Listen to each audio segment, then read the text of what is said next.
Assalamu alaikum.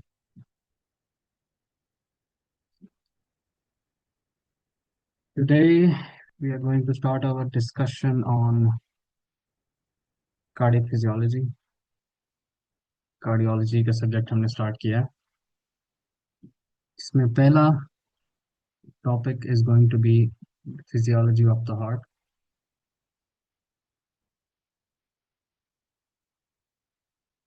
तो cardiac physiology में main चीज जो समझने वाली है दैट इज, आपको इतना तो बेसिक्स पता है कि एक हार्ट जो है वो एक यूनिट में बीट करता है। इसका फंक्शन है to pump blood all over the body. दो तरह के फंक्शंस हैं वैसे।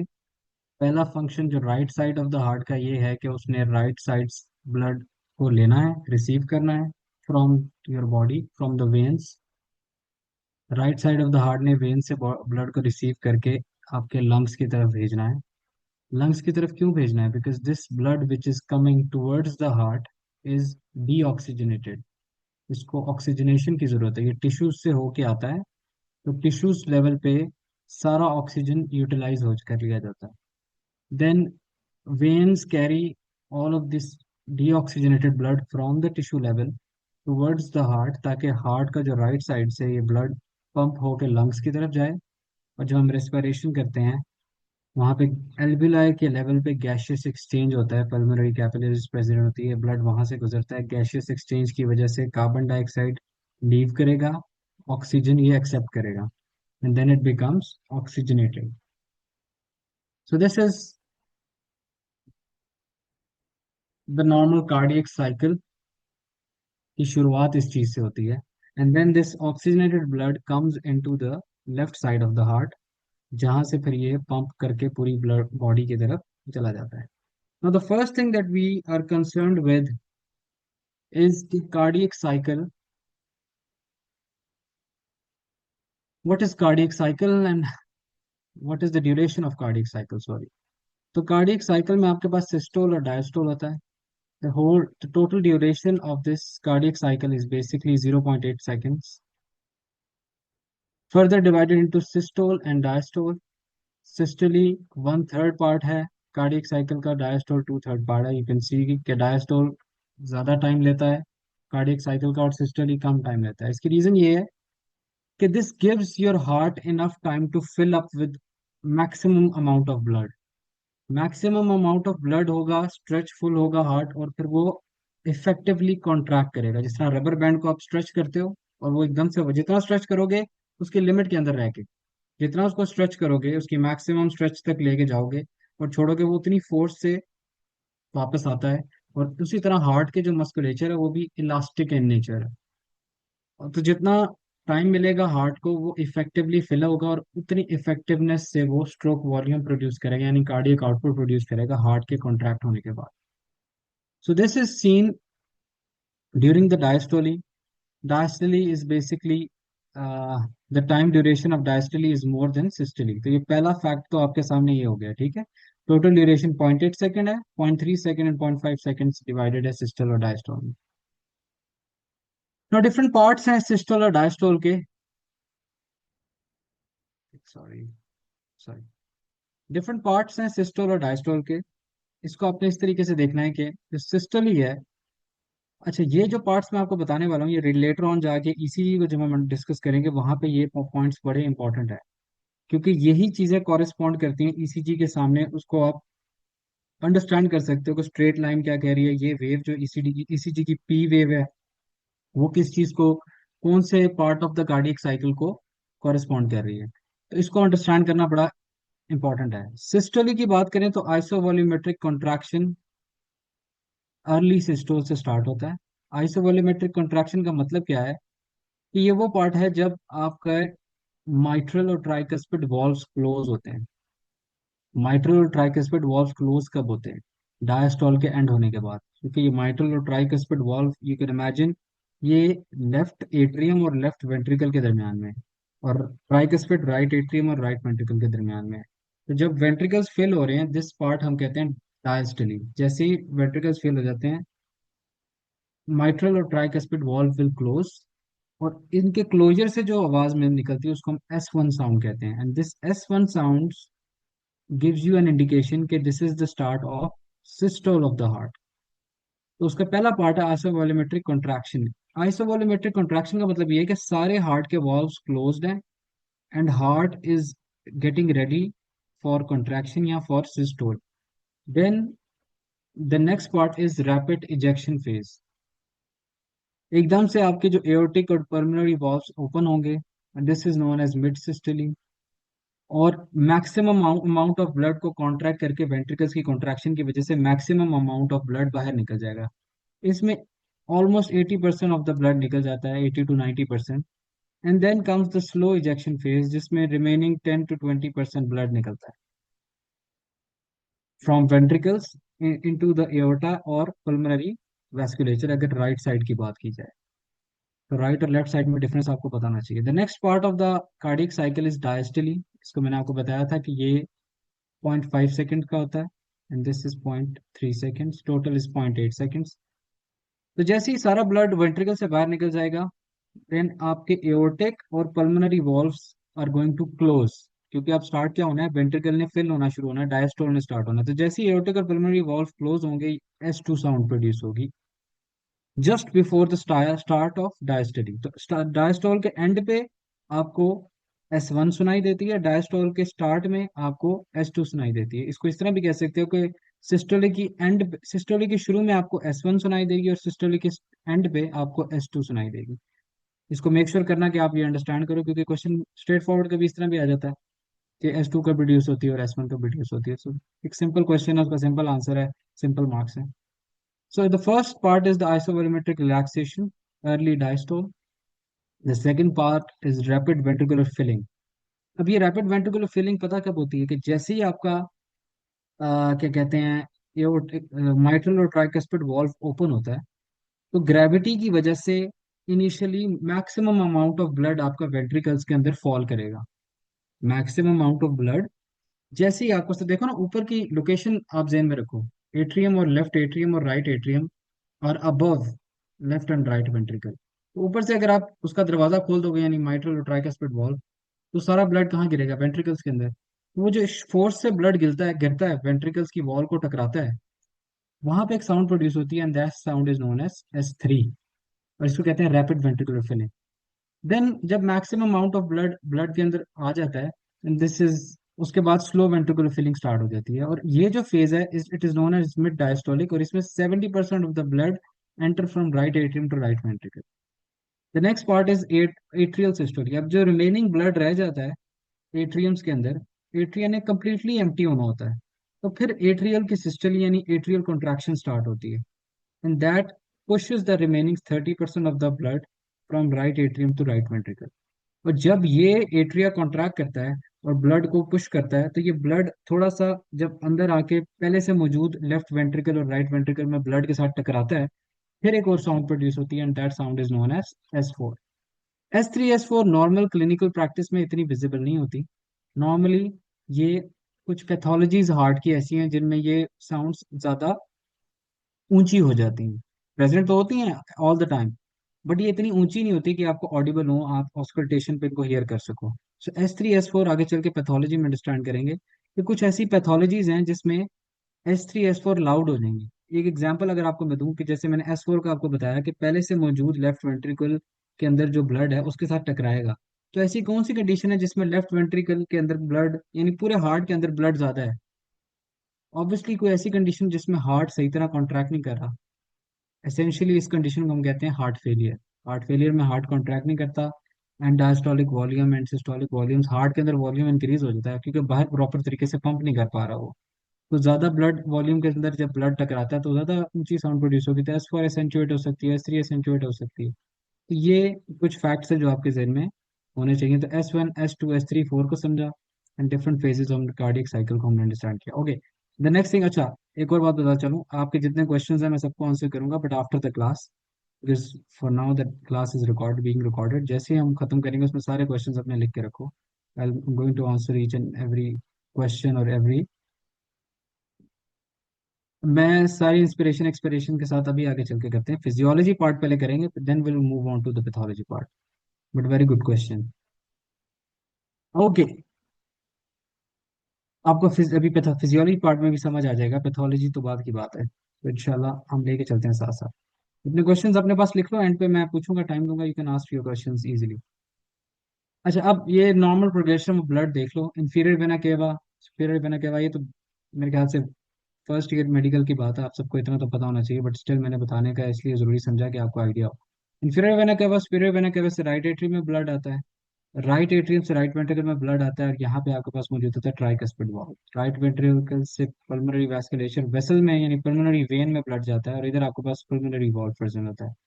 देन पल्मोनरी वाल्व से लेफ्ट एट्रियम में ब्लड आएगा, ये ऑक्सीजनेटेड ब्लड होगा। लेफ्ट एट्रियम से left ventricle mitral valve present होता है, लेफ्ट वेंट्रिकल से एओर्टा आपके पास एओर्टिक वाल्व प्रेजेंट होता है। तो ये नॉर्मल प्रोग्रेशन ऑफ ब्लड है इन नॉर्मल कार्डियक साइकिल। अब लिंक करते हैं रेस्पिरेशन से आपके कार्डियक साइकिल को। सो नॉर्मली रेस्पिरेटरी रेट आपको पता है 12 पर मिनट होता है। How much is it? 12 पर मिनट। अब एक रेस्पिरेटरी साइकिल को अगर आपने देखना है तो वो होता है इन 5 सेकेंड। 60 सेकेंड्स में 12 साइकिल हो रहे हैं, तो डिवाइड करके देख लो, तो एक रेस्पिरेटरी साइकिल 5 सेकेंड में आता है, ये आप खुद कैलकुलेट कर लो। इसमें इंस्पिरेशन का टाइम कम होता है, 3 सेकेंड, एक्सपिरेशन का 2 सेकेंड। अभी इसकी बड़ी इंपॉर्टेंट रीजन है कि हम इसको लिंक क्यों कर रहे हैं रेस्पिरेशन से।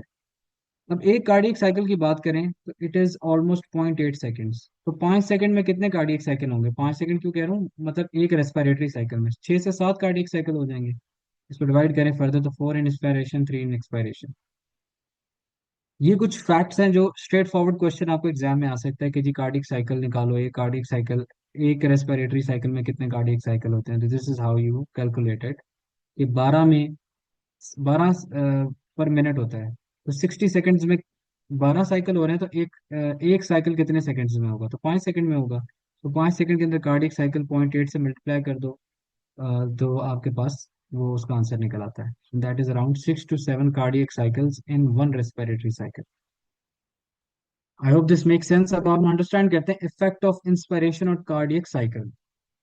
Now you just have to understand this, later on will move on to the written part of it, कि क्या लिखा हुआ है मैंने, वो आप अपने राइट डाउन कर सकते हो। If you are making your own notes it's very best, हमेशा ऐसे कहता हूँ। तो effect of inspiration on cardiac cycle क्या होगा? आप जब सांस लेते हो, जस्ट इमेजिन इट, क्या हो रहा है आपके जो वर्टिकल डायफ्राम से लेके थोरैक्स जो आपका है, डायफ्राम से लेके आपके यहाँ तक होता है, नेक तक, बिलो द नेक, या नेक से भी क्या, ये ओरोफेरिंक्स तक, नेसोफेरिंक्स तक आता है। तो ये थोरैक्स, अगर आप सांस ले रहे हो गहरा लंबा, यू कैन इमेजिन कि आपके जी। वर्टिकल आपकी स्पेस भी इंक्रीज हो रही है, और एंटीरियर पोस्टीरियर स्पेस भी इंक्रीज हो रही है। तो जब आप एक, जिसकी इस तरह ही आप ऐसे इसको एक्सपैंड कर रहे हो, तो क्या अंदर आपका इंट्राथोरेसिक प्रेशर इंक्रीज होगा कि डिक्रीज होगा? Obviously it is going to decrease. Space increase हो रही है तो ऐसे प्रेशर डिक्रीज होना शुरू हो जाएगा। मतलब वो इनवाइट करेगा कि मेरी तरफ आओ, चीजें हवा को अपनी तरफ इनवाइट करेगा। ऐसे ही होता है, आप जैसे क्लोज चैम्बर है उसको इंक्रीज करोगे ना, तो वो बाहर से हवा को अंदर इनवाइट करता है, या कोई भी चीज जो बाहर है उसको अंदर इनवाइट करता है, कि एक वैक्यूम बन जाता है कि इनसाइड वो आए। तो इंट्राथोरेसिक प्रेशर इंक्रीज होता है, लेकिन जैसे ही, क्योंकि हम एब्डोमेन का साइज कम हो रहा है इसके साइज बढ़ने से, तो intra abdominal pressure will increase. Size कम होने से प्रेशर इंक्रीज होगा। ये आप इसको अंडरस्टैंड कर लो, इसको लिख भी सकते हो। ये सिंपल फिजिक्स है। इफ साइज किसी कंपार्टमेंट का डिक्रीज हो रहा है, प्रेशर उसका क्या होगा? इंक्रीज। इफ साइज उस किसी कंपार्टमेंट का इंक्रीज हो रहा है, तो प्रेशर उसका क्या होगा? Inside that compartment decrease. So this is what is happening in the inspiration, कि साइज इंक्रीज हो रहा है, क्यों? Vertical anterior posterior size, diameters या इनका जो साइज है वो इंक्रीज होगा, तो इंटर प्रेशर डिक्रीज हो जाएगा। इस प्रेशर डिक्रीज होने की वजह से हार्ट का जो right side of the heart, उसमें वेनस रिटर्न क्या हो जाएगा? इंक्रीज हो जाएगा। क्यों? क्योंकि ये इनवाइट कर रहा है, वैक्यूम बन गया, सारा ब्लड अंदर की तरफ आएगा। तो increase venous return to the right heart, ये पॉइंट है। This means the end diastolic volume of the right heart during inspiration is going to increase. I hope this is making sense. So and diastolic volume होता है, diastole के and पे जो volume heart के अंदर होता है उसको हम कहते हैं एंड डायस्टोलिक वॉल्यूम। इंस्पिरेशन में प्रेशर के कम होने की वजह से in the intrathoracic cavity end diastolic volume of the right heart will increase. Due to increase venous return. अब आप इमेजिन करो, एक कंपार्टमेंट में ब्लड आपने इंक्रीज कर दिया, एक में कम ब्लड है, तो जब वो ब्लड, जिस कंपार्टमेंट में ज्यादा ब्लड गिरा है और एक में कम फ्लूइड गिरा है, किस कंपार्टमेंट में आवाज ज्यादा आएगी? ऑब्वियसली जिसमें फ्लूइड ज्यादा गिरा है। तो जब right side of the heart का एंड डायस्टोलिक वॉल्यूम इंक्रीज हो रहा है, वेनस रिटर्न बढ़ रहा है, this is going to increase any type of normal और abnormal sound in the right side of the heart. Abnormal sound से मेरा क्या मतलब है? राइट साइड के जो मरमर्स है ना, वो क्या हो जाएंगे, उसकी इंटेंसिटी, उनकी आवाज ऊंची हो जाएगी। तो right sided murmur will increase in intensity. कौन से मर्मर्स हैं? ट्राइकस्पिड रिगर्जिटेशन या स्टेनोसिस, पल्मोनरी रिगर्जिटेशन या स्टेनोसिस। तो अगर किसी पेशेंट को हम सोच रहे हैं कि उसको राइट साइड ऑफ उसके वॉल्व्स हैं वो फॉल्टी हैं, जैसे ट्राइकस्पिड रिगर्जिटेशन है या पल्मोनरी रिगर्जिटेशन है, तो ड्यूरिंग एग्जामिनेशन, कुछ बच्चों ने पार्ट टू एग्जाम भी देना होगा, तो अगर वो एग्जामिनेशन के दौरान हम क्या कहेंगे इस पेशेंट को ताकि हम इजीली सुन सकें राइट साइडेड मर्मर, हम पेशेंट को कहेंगे कि गहरा लंबा आप सांस लें और सांस लेके रोक लें। इससे क्या होता है, जो ये मैंने भी आपको समझाया, venous return to the right heart is basically increasing. ज्यादा ब्लड अंदर आ रहा है तो राइट साइड के जो मर्मर्स हैं उनकी ऑडिबल, उनकी आवाज ऊंची हो जाती है। तो this is what is happening during inspiration, and this is how we listen right side of the murmurs, क्योंकि जब इंस्पायरेट करता है पेशेंट तो राइट साइड के मर्मर्स की आवाज ऊंची हो जाती है। तो अब इसी को left side of the heart में देखते हैं क्या हो रहा है। ग्रीन में मैंने left side of the heart के बारे में लिखा हुआ है।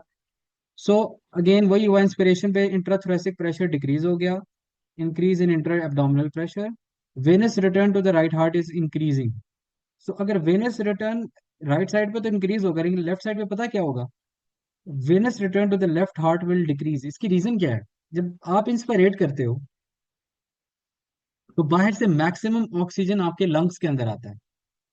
क्या ये परफेक्ट टाइम नहीं है गैसियस एक्सचेंज के लिए? गैसियस एक्सचेंज इज बेसिकली जब ऑक्सीजन और कार्बन डाइऑक्साइड की एक्सचेंज होता है between the blood and alveoli, यानी आउटसाइड एयर। तो चूंकि ये बेस्ट टाइम है, आपकी जो पल्मोनरी कैपिलरीज है ना, ड्यूरिंग इंस्पिरेशन उनका साइज इंक्रीज हो जाता है ताकि वो ज्यादा से ज्यादा ब्लड को कैरी करें, ताकि ज्यादा से ज्यादा इफेक्टिव गैसियस एक्सचेंज हो सके, ऑक्सीजन वो अब्जॉर्ब कर सके ब्लड आपका। इस फिनोमिनन की वजह से ऑल्दो राइट साइड पे वेनस रिटर्न ज्यादा हो रहा है, लेकिन left side of the heart venous return is going to decrease. So inspiration पे increase blood stays in the lungs. इसकी रीजन मैंने आपको बता दिया था कि गैसियस एक्सचेंज इफेक्टिव हो सके। So this is going to decrease end diastolic volume of the left heart. Left sided valves close first. अब एक बहुत इंपॉर्टेंट फिनोमिनन आपके फर्स्ट एड की बुक में लिखा है, स्प्लिटिंग ऑफ S2। पहले तो आपको पता होना चाहिए S2 हार्ट साउंड्स हैं क्या। S2 आपके माइट्रल और tricuspid valve S2 heart sound जो हैं, उनकी, sorry, S two is basically yes mitral tricuspid valve नहीं, आई थिंक एओर्टिक और पल्मोनरी वॉल्व है। यस, इनके क्लोजर की वजह से ये साउंड बनता है। स्प्लिटिंग ऑफ S2 का मतलब ये है कि जब आपके, आप खुद ही इमेजिन करो, जो left side of the heart है उसमें कम ब्लड जा रहा है, right side of the heart में ब्लड ज्यादा जा रहा है, कौन से हार्ट को फिल कर होने में देर लगेगी ज्यादा? Obviously right side of the heart को देर लगेगी। Left side of the heart is going to fill up early. तो जो लेफ्ट साइड के वॉल्व्स हैं वो जल्दी बंद होंगे, left sided valves close early, जिसकी वजह से जो S2 साउंड, तो S2 लेफ्ट साइड वॉल्व के क्लोज होने से आएगी ना, और जो right side of the valves हैं दे क्लोज लेटर, जिसकी वजह से S2 हार्ट साउंड में ना एक स्प्लिट आ जाती है ऐसे। होता है ये पूरा S2 ही है, लेकिन छोटा सा माइक्रो सेकेंड्स का स्प्लिट आता है। वाई? बिकॉज जैसे मैंने आपको भी बताया कि left side of the heart में ब्लड जो आ रहा है वो कम है in amount as compared to the right side of the heart. So I hope this is making sense. This is basically splitting of S2। तो हमने इंस्पायरेशन को समझ लिया, let's move on to the expiration. Expiration में क्या होता है? आपका ventricle vertical anterior posterior diameter is going to decrease. मैंने आपको बताया था अगर साइज डिक्रीज कर रहा है, प्रेशर को क्या होना चाहिए? इनवर्सली प्रोपोर्शन है, प्रेशर उस जगह पे क्या होगा? इंक्रीज होगा। So intrathoracic volume will decrease, pressure is going to increase. यही मैंने बात लिखी है। इंट्रा एब्डोमिनल प्रेशर कम हो जाएगा, जाहिर सी बात है। तो इंट्रा एब्डोमिनल प्रेशर कम हो जाएगा तो इंफीरियर वेना केवा से ब्लड आएगा ऊपर की तरफ नहीं, अगर नीचे प्रेशर ज्यादा होगा तो ब्लड ज्यादा ऊपर आएगा ना, तो venous return to the heart क्या हो जाएगी, decrease. This results in decrease end diastolic volume. तो क्या, जब आप सांस बाहर निकालते हो, is this a favourable time to listen right sided murmurs? No. So right sided murmurs की आवाज is going to decrease. But what is happening on the left side? Venous return to the left side of the heart is increased. उसकी reason ये है क्योंकि during expiration lungs को जरूरत नहीं है ब्लड कैरी करने की, क्योंकि एक्सपायरेशन के दौरान गैशियस एक्सचेंज नहीं हो रही इफेक्टिव। तो वो सारा ब्लड जो इंस्पायरेशन में लंग्स के अंदर इकट्ठा हुआ था, अब वो सारा का सारा किधर आ जाएगा, left side of the heart. तो जब वो लेफ्ट साइड के अंदर आएगा तो end diastolic volume of the left heart is going to increase, and this closes the gap between the S2, so there is no splitting of S2 during inspiration। अब left side of the heart भी देर से fill up हो रहा है, तो वो जो walls के दरमियान क्लोजर में टाइम में डिफरेंस था, अब वो डिफरेंस कम हो गया, जिसकी वजह से स्प्लिटिंग खत्म हो जाती है during expiration. And this is going to increase the left sided murmurs of the heart during expiration, aortic और माइट्रल की जो मर्मर्स हैं। इसलिए हम पेशेंट कहते हैं गहरा लंबा सांस बाहर निकालें और अब सांस को रोक लें, और फिर हम ऑस्कल्टेट करके सुनने की कोशिश करते हैं, अगर हमें लगता है कि जैसे पेशेंट को आयोटिक मर्मर है या माइट्रल मर्मर है, या माइट्रल जैसे रिगर्जिटेशन, माइट्रल स्टेनोसिस, या आयोटिक रिगर्जिटेशन या aortic stenosis. So this is your relationship of respiration with your cardiac cycle. Very important topic. But let's move on to another important topic and that is normal cardiac pressures. हार्ट के different chambers में what are the different cardiac pressure present in the different chambers of the heart? So first of all, it is measured by using a special type of catheter जिसको हम कहते हैं Swan's Gans catheter। Insertion इसकी होती है from right internal jugular vein, यहाँ से आपके right, sorry, yes, right sided of internal jugular vein आपकी एंट्री होगी। Then this catheter moves to the superior vena cava, and after superior vena cava you can imagine it is entering into the right atrium. फिर right ventricle के बाद ये veg होता है, ऐसे curve लेता है थोड़ा सा, और फिर ये एंटर हो जाता है पल्मोनरी आर्टरी में, कैपिलरी बेड्स की तरफ जाता है। इतने साइज में होता है कि कैपिलरी बेड्स तक पहुंच जाता है, इससे आगे नहीं जाता। अब इन थ्योरी अगर बात करें, तो हम ये कर क्यों रहे हैं, हम प्रेशर्स क्यों मेजर कर रहे हैं? हम इसलिए कर रहे हैं कि जो ये पल्मोनरी आर्टरी क्या यानी कैपिलरी का जो प्रेशर है ना ब्लड का, ये ऑलमोस्ट इक्वल होता है लेफ्ट एट्रियम के प्रेशर में। यानी पल्मोनरी, इसको हम कहते हैं पल्मोनरी कैपिलरी वेज प्रेशर। क्या कहते हैं? Pulmonary capillary wedge pressure. Wedge क्यों कहते हैं? क्योंकि जो हम कैथेटर करते हैं वो वेज हो जाता है, तो उसको हमने उससे नाम दिया हुआ है। तो हम पल्मोनरी कैपिलरी का प्रेशर क्यों मेजर कर रहे हैं? बेसिकली जो लेफ्ट साइड ऑफ द जो लेफ्ट एट्रियम है और या लेफ्ट वेंट्रिकल है, हमें उसके प्रेशर्स के बारे में अंदाजा लगाना है। हमें पता है इन थ्योरी के लेफ्ट एट्रियम और लेफ्ट और पल्मोनरी कैपिलरीज का प्रेशर ऑलमोस्ट इक्वल है। अब नेक्स्ट क्वेश्चन ये आपके जहन में आना चाहिए कि भी हम क्यों लेफ्ट एट्रियम या लेफ्ट वेंट्रिकल का प्रेशर हमें क्यों पता लगाना है? टू डिटेक्ट, सिंपल आंसर है, to detect any pathology in the left side of the heart. कौन सी पैथोलॉजीज हो सकती हैं? Aortic stenosis. एओर्टिक स्टेनोसिस में आप मुझे बताओ, जो एओर्टिक, सॉरी, माइट्रल स्टेनोसिस में आप मुझे बताओ माइट्रल वॉल्व किस किस के दरमियान में? It is between left atrium and left ventricle.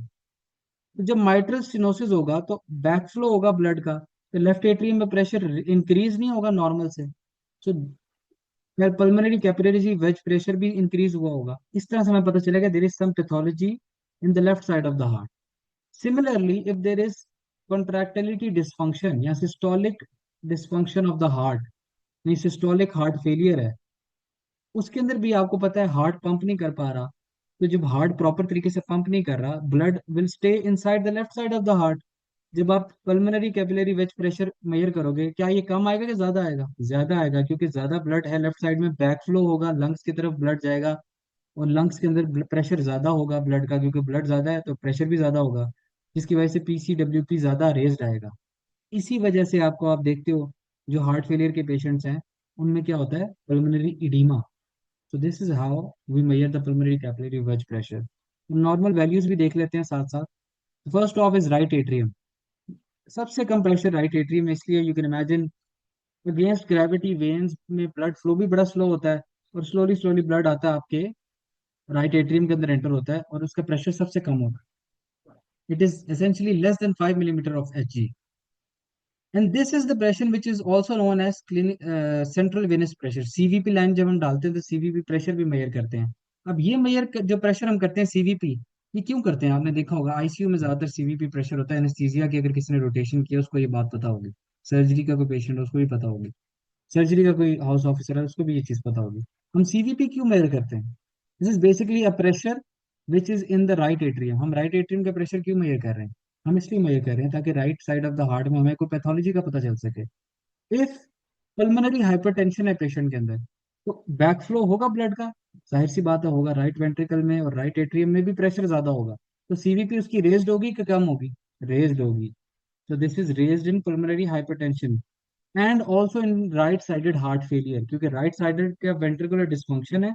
Blood will stay मोर और लॉन्गर, और increase amount of blood will stay in the right ventricle, और वो आगे पंप नहीं कर पा रहा होगा, जिसकी वजह से CVP again is going to raise. So right heart failure में भी सीवीपी आपकी रेज्ड होती है, and this is basically CVP is right artery pressure, ठीक है। It will be more than 5 millimetre of H G. Raised का मतलब ये है। अब आगे चलते हैं, राइट वेंट्रिकल में प्रेशर थोड़ा बढ़ जाएगा। इसमें सिस्टोलिक भी आएगा और डायस्टोलिक भी आप मेजर कर सकते हो, इतना बढ़ जाता है। ऊपर भी डायस्टोलिक होता है लेकिन ऊपर इतना कम होता है कि हम मेजर ही नहीं कर पाते। एसेंशियली उसके ना होने के बराबर है। सिस्टोलिक इसमें आ जाता है और डायस्टोलिक भी रीडिंग आपको आना शुरू हो जाती है। पल्मोनरी आर्टरी की तरफ जाएंगे, क्योंकि राइट वेंट्रिकल के बाद पल्मोनरी आर्टरी आती है, तो 25/10 और वो थोड़ा सा इंक्रीज हो जाएगा। पल्मोनरी कैपिलरीज में फिर कम हो जाता है, क्यों? क्योंकि आपको पता है कैपिलरीज बहुत छोटी होती है, वहां पर जाने तक ब्लड फ्लो फिर कम हो जाता है। और इसकी एक बहुत इंपॉर्टेंट इसकी वजह भी है कि यहाँ पे प्रेशर कम क्यों हो रहा था, कि ब्लड ज्यादा देर तक इस जगह पे स्टे करे। अगर प्रेशर ज्यादा होगा वो तो आगे देगा ब्लड को। अब ज्यादा देर तक पल्मोनरी कैपिलरीज में क्यों स्टे करेगा ब्लड? इस वजह से, ताकि इफेक्टिवली गैसियस एक्सचेंज हो सके लंग्स को। एल्विलाई को आपको आपके एल्विलाई के में प्लेंटी मतलब एम्पल अमाउंट ऑफ टाइम में ब्लड वहां पे स्टे करे, ताकि इफेक्टिव गैसियस एक्सचेंज हो सके, ऑक्सीजन वो एब्जॉर्ब कर सके और कार्बन डाइऑक्साइड को रिलीज कर सके। This is the reason pulmonary capillaries पे प्रेशर एकदम से ड्रॉप क्यों होता है। Then next is left atrium. और ये मैंने जैसे आपको ऊपर हमने देखा कि pulmonary capillary wedge pressure is almost equal to the left atrial pressure. Then comes the left ventricle. उसमें प्रेशर फिर थोड़ा इंक्रीज, सिस्टोलिक बहुत रेज्ड हो जाता है। वाई? बिकॉज लेफ्ट साइड का जो वेंट्रिकल्स का मसल्स हैं वो काफी ज्यादा हैं, वो बड़े स्ट्रांग हैं।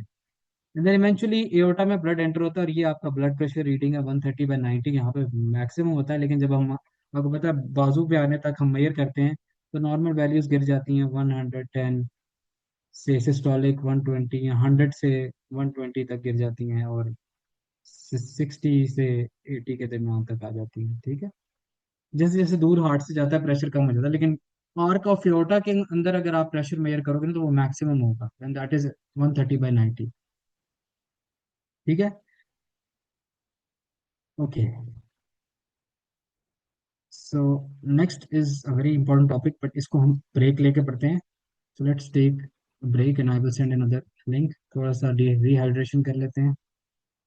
And now I'm stopping sharing, and also let me stop the recording। और आप कोई questions हैं तो आप पूछ सकते हो। And then after 10 minutes we're going to start the next video।